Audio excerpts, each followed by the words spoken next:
इसी गांव में एक मंदिर था। मंदिर के पुजारी और उनकी पत्नी भगवान के भक्त थे। प्रतिदिन पति पत्नी मंदिर की सफाई करते, पूजा या अर्चना की सामग्री जुटाते और मंदिर में आने वाले लोगों को भोजन कराते। वह दोनों निसंतान थे। जब भी ओणम का त्योहार आता वह उदास हो जाते। पुजारी की पत्नी तरह तरह की स्वादिष्ट पकवान बनाती। गांव भर के बच्चे उनके घर जा पहुंचते और भरपेट भोजन पाते। जाते समय वह सभी को मुट्ठी भरकर शक्कर पूरा देती थी। इस तरह दिन बीत जाते थे। एक बार एक नींबूदिरी ब्राह्मण उस मंदिर में आया। वह गरीब ने बेटी की शादी के लिए धन एकत्रित कर रहा था। मंदिर में भोजन मुफ्त मिलता था। उसने खाने से पूर्व नहाना उचित समझा। अपने धन की थैली को स्नान कुंड के किनारे रखकर वह स्नान करने लगा। स्नान करके लौटा तो थैली वहां नहीं थी। उसने सभी से पूछा परंतु कोई भी थैली का पता न बता सका। भगवान जाने थैली को जमीन निगल गया या आसमान खा गया। बेचारा रोता कल्पना अपने गांव लौट गया। कुछ समय बाद पुजारी की पत्नी झाड़ू लेकर सफाई करने आई। ज्यों ही उसने गाय का गोबर उठाया तो थैली मिल गई। यूं कि जब ब्राह्मण स्नान करने गया तो एक गाय ने थैली पे ही गोबर कर दिया। गोबर से ढकने के कारण उसे थैली दिखाई नहीं दी। पुजारी की पत्नी ने बड़े यत्न से ब्राह्मण की अमानत को संभाल लिया। उसने एक बार भी थैली के मुंह तक नहीं खोला। संयोग से कुछ माह पश्चात वह ब्राह्मण पुनः वहां आया। धन के थैली खोने के बाद उसकी परेशानी और बढ़ गई थी। पुजारी ने ब्राह्मण को भोजन कराया, फिर उसने धन की थैली सामने रखी। ब्राह्मण मारे खुशी के रो पड़ा। उसने सारी कहानी सुनी और पुजारी की पत्नी से बोला, इस धन पर आपका भी अधिकार है, आप इसमें से आधा ले लो। पुजारी की पत्नी एक धार्मिक महिला थी। उसने पराये धन का एक पैसा लेने से भी इनकार कर दिया। ब्राह्मण ने खुशी होकर उसे वरदान दिया, अगले ही वर्ष तुम एक प्रतिभाशाली यशस्वती पुत्र की माता बनोगी। ऐसा कहकर ब्राह्मण लौट गया। अगले वर्ष पुजारी की पत्नी ने अपने मन की मुराद पाई। यह कहानी हमें यह शिक्षा देती है कि संसार में लोभ नहीं करना चाहिए। जो दूसरे का भला करता है उसका स्वयं ही भला होता है। एक प्रसिद्ध राजा था जिसका नाम रामधन था। अपने नाम की तरह प्रजा सेवा ही उसका धर्म था। उनकी प्रजा भी उन्हें राजा राम की तरह ही पूजती थी। राजा रामधन सभी की निष्काम भाव से सहायता करते थे, फिर चाहे वो उसके राज्य की प्रजा हो या अन्य किसी राज्य की। उनकी ख्याति सर्वस्व थी। उनके दानी स्वभाव और व्यवहार के गुणगान उनके शत्रु राजा तक करते थे। उन राजाओं में एक राजा था भीम सिंह, जिसे राजा रामधन की इस ख्याति से ईर्ष्या थी। उस ईर्ष्या के कारण उसने राजा रामधन को हराने की एक रणनीति बनाई और कुछ समय बाद रामधन के राज्य पर हमला कर दिया। भीम सिंह ने छल से युद्ध जीत लिया और रामधन को जंगल में जाना पड़ा। इतना होने पर भी रामधन की लोकप्रियता में कोई कमी नहीं थी। हर जगह उन्हीं की बातें चलती थी, जिससे भीम सिंह को चैन न था। उसने राजा रामधन को मृत्यु दंड देने का फैसला किया। उसने ऐलान किया कि जो राजा रामधन को पकड़कर उसके सामने लाएगा वह उसे 100 सोने की दिनार देगा। दूसरी तरफ राजा रामधन जंगल में भटक रहे थे। तब उन्हें एक राहगीर मिला और उसने कहा, भाई तुम इसी जगह के लगते हो, क्या मुझे राजा रामधन के राज्य की तरफ का रास्ता बता सकते हो? राजा रामधन ने पूछा, तुम्हें क्या काम है राजा से? तब राहगीर ने कहा, मेरी बेटी की तबीयत ठीक नहीं, उसके इलाज में सारा धन चला गया। सुना है राजा रामधन सभी की मदद करते हैं, सोचा उन्हीं के पास जाकर याचना करूं। यह सुनकर राजा रामधन राहगीर को अपने साथ लेकर भीम सिंह के पास पहुंचे। उन्हें देख दरबार में सभी अचंभित थे। राजा रामधन ने कहा, हे राजन, आपने मुझे खोजने वाले को 2 दिनार देने का वादा किया था। मेरे इस मित्र ने मुझे आपके सामने पेश किया है, अतः इसे वो 100 दिनार दे दे। यह सुनकर राजा भीम सिंह को एहसास हुआ कि राजा रामधन सच में कितने महान और दानी हैं और उसने अपनी गलती को स्वीकार किया। साथ राजा रामधन को उनके राज्य लौटा दिया और साथ ही उसने उनके दिखाए रास्ते पे चलने का फैसला किया। इसीलिए कहते हैं कर भला तो हो भला। कहाँ एक तरफ भीम सिंह राजा रामधन को मारना चाहता था और अंत में राजा रामधन की करनी देख वह लज्जित हुआ और उन्हें उनका राज्य लौटा दिया और स्वयं को उनके जैसा बनाने में जुट गया। महान लोग सही कहते हैं, कर भला तो हो भला। रामधन की करनी का ही फल था जो वो हारने के बाद भी जीत गया। जिस तरह सभी की मदद की अंत में उसी के काम आई। इसीलिए कहते हैं कि मनुष्य को अपने कर्मों का ख्याल करना चाहिए। अगर आप अच्छा करोगे तो अच्छा ही मिलेगा। माना कि कष्ट होता है लेकिन अंत सदैव अच्छा होता है। एक गरीब आदमी था। एक दिन वह राजा के पास गया और बोला, महाराज, मैं आपसे कर्ज मांगने आया हूँ। कृपया करके आप मुझे 5,000 रुपये दे दे। मैं 5 वर्ष के अंदर आपके रुपए वापस कर दूंगा। राजा ने उसकी बात पर विश्वास कर उसे 5,000 रुपये दे दिए। 5 वर्ष बीत जाने के बाद भी जब उस व्यक्ति ने राजा के 5,000 रुपये नहीं लौटाए तब राजा को मजबूरन उसके घर जाना पड़ा, लेकिन वहाँ वह व्यक्ति नहीं मिला। जब भी राजा वहाँ जाता बहाना बना के उसे वापस भेज दिया जाता। एक दिन फिर राजा उस व्यक्ति के घर गया। वहाँ और कोई तो नहीं दिखा। एक छोटी लड़की बैठी थी। राजा ने उसी से पूछा, तुम्हारे पिताजी कहाँ हैं? लड़की बोली, पिताजी स्वर्ग का पानी रोकने गए हैं। राजा ने फिर पूछा, तुम्हारा भाई कहाँ है? लड़की बोली, बिना झगड़ा करने गए हैं।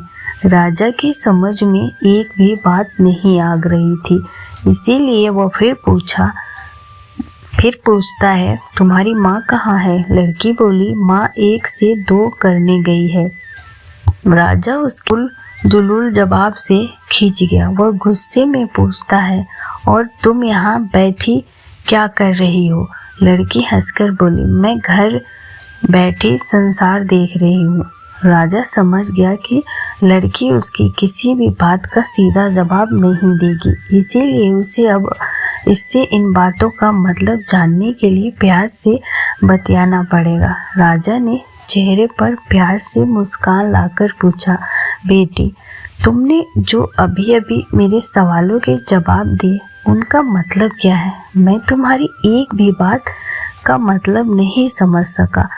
तुम मुझे सीधे सीधे उनका मतलब समझाओ।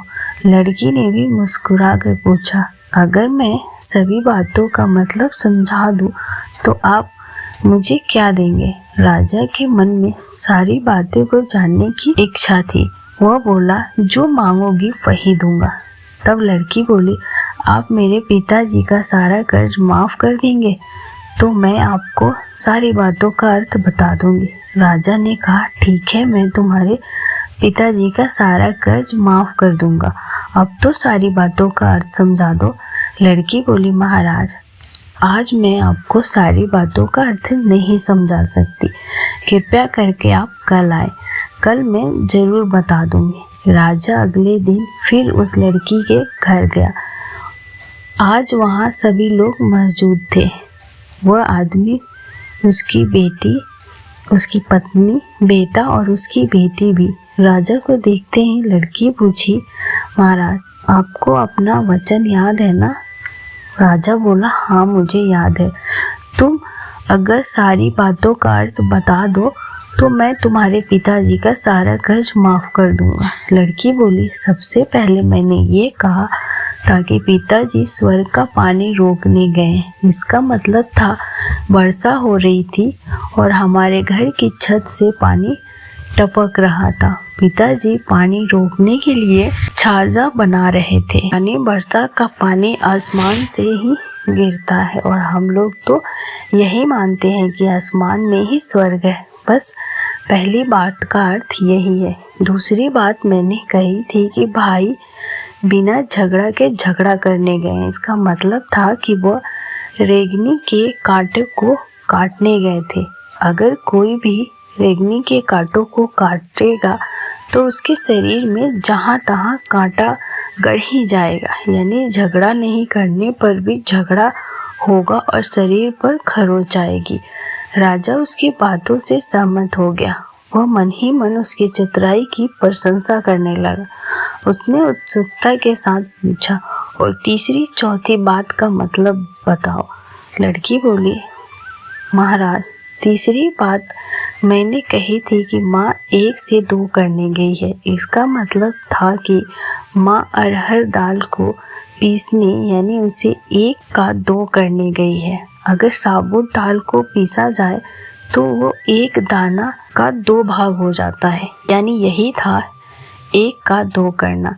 रही चौथी बात, तो उस समय मैं भात बना रही थी और उसमें से एक चावल निकाल कर देख रही थी कि भात पूरी तरह पका है कि नहीं। इसका मतलब था कि मैं चावल के संसार को मैं घर बैठे देख रही थी। यह कहकर लड़की चुप हो गई। राजा सारे बातों का अर्थ जान चुका था। उस लड़की की बुद्धिमानी भरी बातों ने आश्चर्य में डाल दिया था। फिर राजा ने कहा, बेटी, तुम तो बहुत चतुर हो, पर एक बात समझ में नहीं आई कि यह सारी बातें तो तुम मुझे कल भी बता सकती थी, फिर तुमने मुझे आज क्यों बुलाया? लड़की हंसकर बोली, मैं तो बता ही चुकी थी कि कल जब आप आए थे तो मैं भात बना रही थी। अगर मैं आपको अपनी बातों का मतलब समझाने लगती तो भात गीला हो जाता या जल जाता, तो माँ मुझे जरूर पीटती। फिर घर में कोई भी नहीं था। अगर मैं इनको बताती कि आपने कर्ज माफ़ कर दिया है तो ये मेरी बात पर विश्वास नहीं करते। आज स्वयं आपके मुंह से सुनकर कि आपने कर्ज माफ़ कर दिया है, यहाँ इन्हें इसका विश्वास हो जाएगा, वही खुशी भी होगी। राजा लड़की की बात सुनकर बहुत ही खुश हुआ। उसने अपने गले से मोतियों का माला निकाल कर उसे देते हुए कहा, बेटी, ये लो अपनी चतुराई का पुरस्कार। तुम्हारे पिताजी का कर्ज तो मैं माफ़ कर ही चुका हूँ।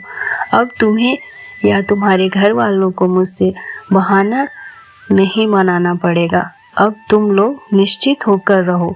अगर फिर कभी किसी चीज़ की ज़रूरत हो तो बेझिझक होकर मुझसे कहना। इतना कहकर राजा लड़की को आशीर्वाद देकर चला गया। लड़की के परिवार वालों ने उसे खुशी से गले लगा लिया। एक बार पति पत्नी अपने गधे के साथ जा रहे थे तो लोग उन्हें देखकर हंसने लगे और कहने लगे, ये दोनों कितने बेवकूफ़ हैं, गधा होते हुए भी पैदल चल रहे हैं। दोनों ने सोचा, बात तो सही है, इसीलिए वो दोनों गधे के ऊपर बैठ गए। वे कुछ ही दूर चले थे कि उन्हें कुछ लोग और मिल गए। लोग कहने लगे, इन दोनों को दया नहीं आती, ये दोनों गधे पर बैठे हैं। उन दोनों ने सोचा, बात तो सही है, इसीलिए पति नीचे उतर गया और पत्नी को गधे पे बिठा दिया। वे दोनों कुछ ही दूर चले थे कि लोग ने उन पर हंसना शुरू कर दिया और कहने लगे, देखो, जोरू का गुलाम बीवी को गधे पे बिठाकर खुद पैदल चल रहा है। उन दोनों ने फिर से सोचा। इस बार वह आदमी गधे पर बैठ गया और बीवी को पैदल चलने को कहा। यह देखकर लोगों ने कहना शुरू कर दिया, कैसा आदमी है, खुद गधे पे बैठा है और एक औरत को पैदल चला रहा है। उन दोनों ने फिर से सोचा और इस बार उन्होंने कुछ अनोखा ही कर दिया। उन दोनों ने गधे को अपने सर पर उठा लिया। यह देखकर लोग हंसने लगे और कहने लगे, इन पागलों को देखो, जिस गधे पर इन्हें बैठना चाहिए था उन्होंने उसे ही अपने सर पर उठा लिया। दोस्तों, इस कहानी से मैं आपको यह समझाना चाहती हूँ कि लोगों को कमेंट करने में मज़ा आता है। आप कुछ भी करो, लोग कुछ न कुछ जरूर बोलेंगे, इसीलिए लोगों के बातों पर ध्यान मत दो। आपको जो कुछ भी सही लगे वही करो। एक गांव में एक राक्षस रहता था जिससे हर कोई डरता था, क्योंकि उस राक्षस ने पूरे गांव में उद्यम मचा रखा था। एक दिन गांव में एक लड़का आया। उसने भी उस राक्षस के बारे में सुना और लोगों के अंदर उस राक्षस के प्रति खौफ भी देखा। उसने सभी गांव वालों से पूछा कि तुम इस राक्षस से लड़कर इसे मार क्यों नहीं देते? गांव वालों ने कहा, तुम मूर्ख जैसे बातें कर रहे हो, तुम्हें दिखाई नहीं देता कि वह राक्षस इतना बड़ा है कि उसे मारा नहीं जा सकता। यह सुनकर लड़के ने कहा कि अगर हम इसी बात को दूसरे तरीके से सोचें तो हकीकत कुछ और ही है। अगर हम सभी राक्षस पर निशाना लगाएंगे तो हमारा निशाना नहीं चुकेगा, क्योंकि राक्षस बड़ा है। और फिर लड़के ने राक्षस को गुलेल से ही मार डाला। हमारी सोच ही कामयाब होने के लिए रास्ता निकालती है। इस कहानी में राक्षस एक ही था, लेकिन लोगों का और उस लड़के का सोचने का तरीका अलग अलग था, और अपनी सोच के कारण ही वो लड़का उस राक्षस को मारने में सफल हो पाया। आपका सोचने का तरीका ही आपको कामयाबी दिलाती है। एक बार एक छोटा सा बच्चा किसी बात पर अपने माँ से नाराज हो जाता है। वो अपने माँ से कहता है कि मैं तुमसे नफरत करता हूँ। उसकी माँ उसे डांटती है। वो डर जाता है और डर के कारण घर से भाग जाता है। वो पहाड़ियों के पास जाकर चिल्लाने लगता है कि मैं तुमसे नफरत करता हूँ। पहाड़ होने के कारण आवाज़ गूंजने लगती है और उसे रिटर्न में उसी की आवाज़ की गूंज सुनाई देने लगती है। मैं तुमसे नफरत करता हूँ, मैं तुमसे नफरत करता हूँ। उसने ऐसी गूंज पहली बार सुनी थी। वह डर जाता है और अपने बचाव के लिए अपने माँ के पास भाग जाता है। वह अपनी माँ से कहता है कि पहाड़ के पास एक बहुत ही बुरा बच्चा है जो चिल्लाता है, मैं तुमसे नफरत करता हूँ। उसकी माँ सारी बात समझ जाती है और उसे बोलती है कि तुम फिर से उसी पहाड़ पर जाओ और चिल्ला कर कहो कि मैं तुमसे प्यार करता हूँ। छोटा बच्चा अपनी माँ की बात मानकर फिर से वहाँ गया और चिल्लाकर बोला, मैं तुमसे प्यार करता हूँ, मैं तुमसे प्यार करता हूँ। और रिटर्न में उसे उसी की आवाज़ की गूंज वापस सुनाई देती है। इस घटना के बाद बच्चा समझ जाता है कि हम दूसरों के साथ जो करते हैं वैसा ही हमारे साथ होता है। पहले लखनपुर नाम के राज्य में भीमा नाम के राजा का शासन हुआ करता था। वो बहुत महत्वाकांक्षी था और अपने प्रजा से बहुत प्यार करता था। उसके राज्य में चारों ओर खुशहाली थी, लेकिन राजा रानी खुद हमेशा दुखी रहते थे। उनके पास धन दौलत शोहरत सब कुछ था, लेकिन उनकी संतान न थी। संतान पाने के लिए राजा और रानी पूजा पाठ जप तप सब करके देख चुके थे, लेकिन कोई फायदा नहीं हुआ। एक दिन ऋषि के कहने पे राजा ने महायज्ञ कराने का फैसला किया। यज्ञ और भगवान के प्रताप से राजा को एक बहुत सुंदर कन्या की प्राप्ति हुई। राजा रानी के साथ पूरी प्रजा खुशी से झूमने लगी। राज्य में चारों तरफ खुशी का माहौल छा गया।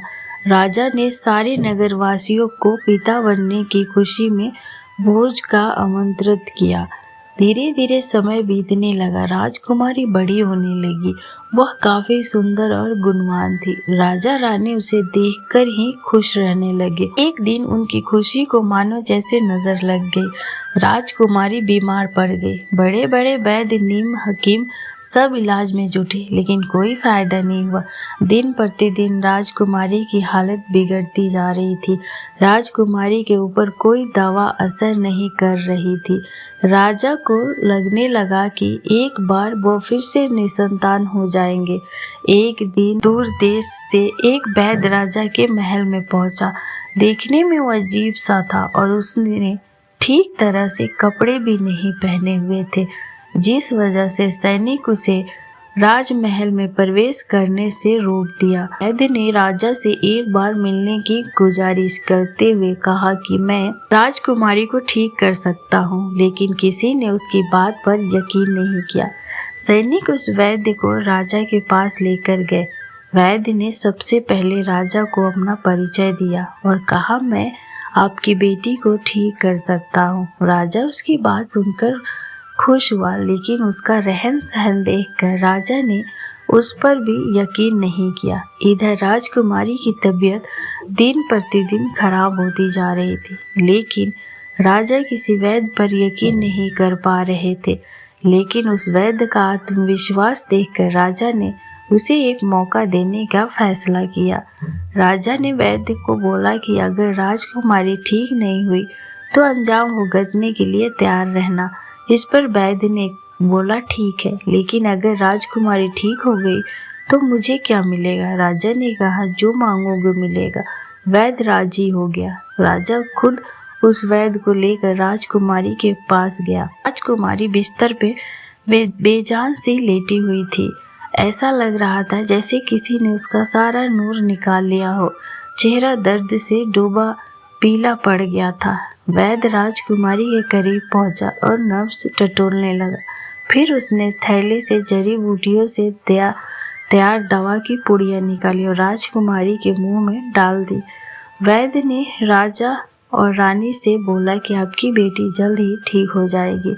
वैद्य की बात सुनकर राजा रानी के मन में बेटी के ठीक होने की एक उम्मीद की किरण जाग उठी। ऐसे ही इलाज करते हुए 2 महीने बीत गए। धीरे धीरे राजकुमारी की हालत में सुधार होने लगा। उसके चेहरे की चमक लौटने लगी। राजा रानी के चेहरे की खुशी भी झलकने लगी। एक दिन वैद्य ने राजा से कहा, महाराज, राजकुमारी अब ठीक हो गई है। ये 1 महीने की पुड़िया बनाकर दे रहा हूँ। इसे समय पर राजकुमारी को देते रहना। इसके बाद राजकुमारी पूरी तरह स्वस्थ हो जाएगी। यह बीमारी दोबारा उनके पास ही फटकेगी। अगले दिन राजा ने वैद्य को अपने पास बुलाया और कहा कि वादे के मुताबिक मैं तुम्हारा इनाम देना चाहता हूँ। बताओ तुम्हें क्या चाहिए? वैद्य बोला, सोच लीजिए राजा जी, आप अपने वादे पर कायम रह पाएंगे? राजा ने बोला, तुमने मेरी बेटी को स्वस्थ किया है, बोलो क्या मांगते हो? वैद्य ने मुस्कुराते हुए कहा, आपका आधा राज्य और बेटी का हाथ। इतना सुनते ही राजा आग बबूला हो गया। ने चिल्लाते हुए कहा, तुम होश में तो हो? अगर तुमने मेरी बेटी की प्राणों की रक्षा ना की होती तो तुम अब तक यमलोक पहुंच गए होते। उसने सैनिकों को आदेश दिया कि इसे राज्य से बाहर निकाल दिया जाए। वैद्य कुटिलता से मुस्कुराते हुए वहां से चला गया। इस घटना के कुछ दिन ही बीते थे कि एक दिन फिर राजकुमारी की हालत बिगड़ गई। उसका शरीर नीला पड़ गया। अनन फनन में राजवैद्य को बुलाया गया। राजवैद्य ने बताया कि राजकुमारी को जहर दिया गया है। इसका तोड़ किसी के पास नहीं है। कुछ देर बाद राजकुमारी ने दम तोड़ दिया। पूरे राज्य में मातम छा गया। राजा रानी शोक में डूब गए। छानबीन से पता चला कि वैद्य ने राजकुमारी को 1 महीने खाने के लिए जो पुड़िया दी थी उसमें से एक पुड़िया जहर की थी। वैद्य को पहले ही शक था कि राजा उसकी बात नहीं मानेगा, इसीलिए उसने एक पुड़िया में जहर भरकर रख गया था। उसने सोचा कि अगर राजा शादी के लिए मान जाता है तो वह जहर वाली पुड़िया हटा देगा, लेकिन अगर नहीं माना तो उसकी सजा राजकुमारी को भुगतना पड़ेगा। वैद्य की चाल कामयाब हो गई। इस कहानी से हमें यही सीख मिलती है कि अगर किसी से वादा किया है तो उसे पूरा जरूर करना चाहिए। एक प्रसिद्ध राजा था जिसका नाम रामधन था। अपने नाम की तरह प्रजा सेवा ही उसका धर्म था। उनकी प्रजा भी उन्हें राजा राम की तरह ही पूजती थी। राजा रामधन सभी की निष्काम भाव से सहायता करते थे, फिर चाहे वो उसके राज्य की प्रजा हो या अन्य किसी राज्य की। उनकी ख्याति सर्वस्व थी। उनके दानी स्वभाव और व्यवहार के गुणगान उनके शत्रु राजा तक करते थे। उन राजाओं में एक राजा था भीम सिंह, जिसे राजा रामधन की इस ख्याति से ईर्ष्या थी। उस ईर्ष्या के कारण उसने राजा रामधन को हराने की एक रणनीति बनाई और कुछ समय बाद रामधन के राज्य पर हमला कर दिया। भीम सिंह ने छल से युद्ध जीत लिया और रामधन को जंगल में जाना पड़ा। इतना होने पर भी रामधन की लोकप्रियता में कोई कमी नहीं थी। हर जगह उन्हीं की बातें चलती थी, जिससे भीम सिंह को चैन न था। उसने राजा रामधन को मृत्यु दंड देने का फैसला किया। उसने ऐलान किया कि जो राजा रामधन को पकड़कर उसके सामने लाएगा वह उसे 100 सोने की दिनार देगा। दूसरी तरफ राजा रामधन जंगल में भटक रहे थे। तब उन्हें एक राहगीर मिला और उसने कहा, भाई तुम इसी जगह के लगते हो, क्या मुझे राजा रामधन के राज्य की तरफ का रास्ता बता सकते हो? राजा रामधन ने पूछा, तुम्हें क्या काम है? राजा से तब राहगीर ने कहा, मेरी बेटी की तबीयत ठीक नहीं, उसके इलाज में सारा धन चला गया। सुना है राजा रामधन सभी की मदद करते हैं, सोचा उन्हीं के पास जाकर याचना करूं। यह सुनकर राजा रामधन राहगीर को अपने साथ लेकर भीम सिंह के पास पहुंचे। उन्हें देख दरबार में सभी अचंभित थे। राजा रामधन ने कहा, हे राजन, आपने मुझे खोजने वाले को 2 दिनार देने का वादा किया था। मेरे इस मित्र ने मुझे आपके सामने पेश किया है, अतः इसे वो 100 दिनार दे दे। यह सुनकर राजा भीम सिंह को एहसास हुआ कि राजा रामधन सच में कितने महान और दानी हैं, और उसने अपनी गलती को स्वीकार किया। साथ राजा रामधन को उनके राज्य लौटा दिया और साथ ही उसने उनके दिखाए रास्ते पे चलने का फैसला किया। इसीलिए कहते हैं, कर भला तो हो भला। कहाँ एक तरफ भीम सिंह राजा रामधन को मारना चाहता था और अंत में राजा रामधन की करनी देख वह लज्जित हुआ और उन्हें उनका राज्य लौटा दिया और स्वयं को उनके जैसा बनाने में जुट गया। महान लोग सही कहते हैं, कर भला तो हो भला। रामधन की करनी का ही फल था जो वो हारने के बाद भी जीत गया। जिस तरह सभी की मदद की, अंत में उसी के काम आई। इसीलिए कहते हैं कि मनुष्य को अपने कर्मों का ख्याल करना चाहिए। अगर आप अच्छा करोगे तो अच्छा ही मिलेगा। माना कि कष्ट होता है, लेकिन अंत सदैव अच्छा होता है।